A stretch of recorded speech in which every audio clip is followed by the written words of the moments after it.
guys, I welcome you all on my YouTube channel. I hope आप सारे अच्छे होंगे। तो पिछली वीडियो में हमने डिस्कस करा था distance covered by an object in n seconds. तो आज हम टॉपिक लेके आए हैं मोशन।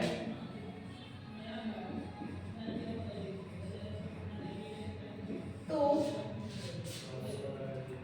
जो मोशन है, मोशन का मतलब है अगर कोई चीज मोशन में है, चल रही है, तो फिजिक्स में मोशन को डिफाइन करने के लिए एक जो ब्रांच है फिजिक्स की, उसको बोलते हैं mechanics. Mechanics is a branch of physics which deals with the study of motion. अब अगर इसमें हम देखें तो मैकेनिक्स में आप मोशन को टू पार्ट्स में डिवाइड कर सकते हो। First one is your kinematics, second one is your dynamics. तो यहाँ पे आप दो हिस्सों में डिवाइड कर सकते हो। First one is kinematics, second one is dynamics. Kinematics क्या है? जिसमें आप मोशन की स्टडी करते हो। इसमें हम करते हैं study of motion.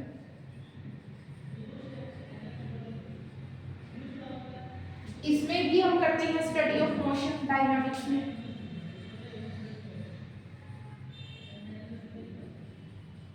But in दोनों में फर्क क्या है? स्टडी ऑफ मोशन इसमें क्या है? Without considering the cause of motion. हमने इसमें कॉज है जो मोशन का, जिसकी वजह से मोशन हो पा रहा है, उसको कंसीडर नहीं करना होता है। काइनेमैटिक्स में आप सिर्फ देख रहे हो कि मोशन हो रहा है, बस किस वजह से वो उस ऑब्जेक्ट में मोशन है। क्या आप किसी को फोर्स लगा के जबरदस्ती चला रहे हो, या फिर कोई गाड़ी है तो इंजन से चल रही है, कैसे चल रही है, मतलब उसका कॉज नहीं देखना, सिर्फ आपने देखना है कि वो मोशन में है, बस। इसमें आप क्या कर सकते हो? इसमें आप कंसीडर करते हो the cause of motion, considers the cause of motion. इसमें आप देखते हो कि अगर किसी ऑब्जेक्ट में मोशन है तो वो क्यों हो रहा है। इसमें आप जो मोशन का कॉज है उसको कंसीडर करके चलते हैं। इन दोनों में यही फर्क है। अब जो आपका मोशन है उसको आप कैसे डिवाइड कर सकते हो? Motion can be divided into three parts: 1D motion, 2D motion and 3D motion. 1D mean to say one dimensional, 2D मतलब दो डायमेंशंस में जो हो रहा है, 3D मतलब जिसमें तीनों कोऑर्डिनेट्स आपके इन्वॉल्व हैं, x, y and z। अब 1D जो मोशन है आपका, 1D मोशन है, वो कैसा है? इसको हम बोलते हैं rectilinear motion. Rectilinear motion like जो सिर्फ एक एक्सिस पे ही हो रहा है, एक कोऑर्डिनेट पे ही हो रहा है, उसको बोलते हैं। लाइक कोई रेल है, वो अपने ट्रैक पे चल रही है, ठीक है, तो जो सीधा सिंपल एक एक्सिस पे मोशन हो रहा है, that is called 1D motion. अब 2D मोशन है। 2D मोशन में क्या है? जिसमें आपके 2 out of 3 coordinates are changing with the passage of time और विद रिस्पेक्ट टू टाइम, उसको आप क्या बोलोगे? 2D motion. 2 out of 3 coordinates are changing with respect to time। with respect to time दो में से, तीन में से आपके दो जो हैं कोऑर्डिनेट चेंज हो रही हैं। इसका सबसे ज्यादा बेस्ट एग्जांपल आपका है प्रोजेक्टाइल मोशन। प्रोजेक्टाइल मोशन, इस मोशन में क्या है? लाइक आपने एक फुटबॉल है यहाँ पे, इस फुटबॉल को यहाँ से किक किया, अब ये फुटबॉल जाके कहाँ गिरेगा?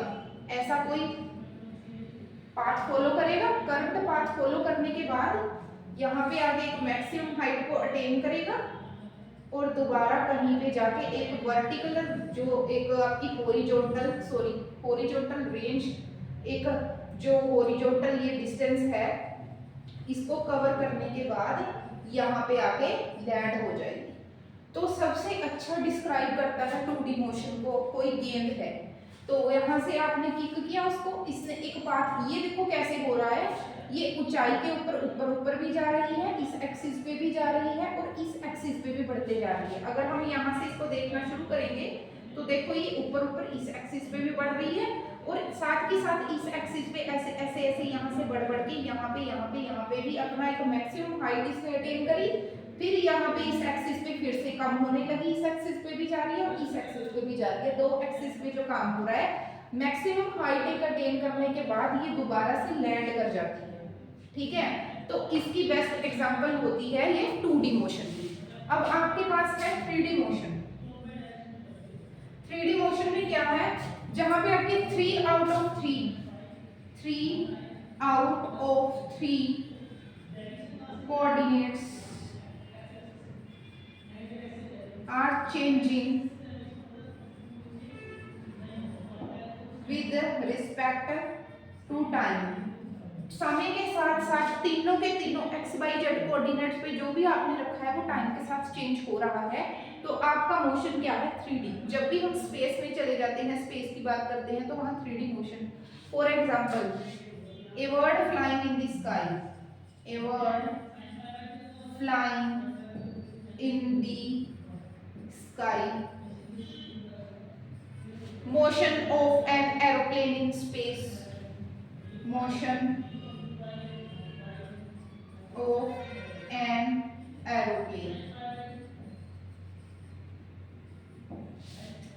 तो आई होप आपको मोशन और इसकी टाइप्स अच्छे से समझ आ गई होंगी। आपको ये तीनों types of motions, mechanics, kinematic and dynamics सारा समझ आ गया होगा। तो ऐसे ही वीडियोस देखने के लिए मेरे साथ बने रहिए और चैनल को सब्सक्राइब करना ना भूलिए। Thank you.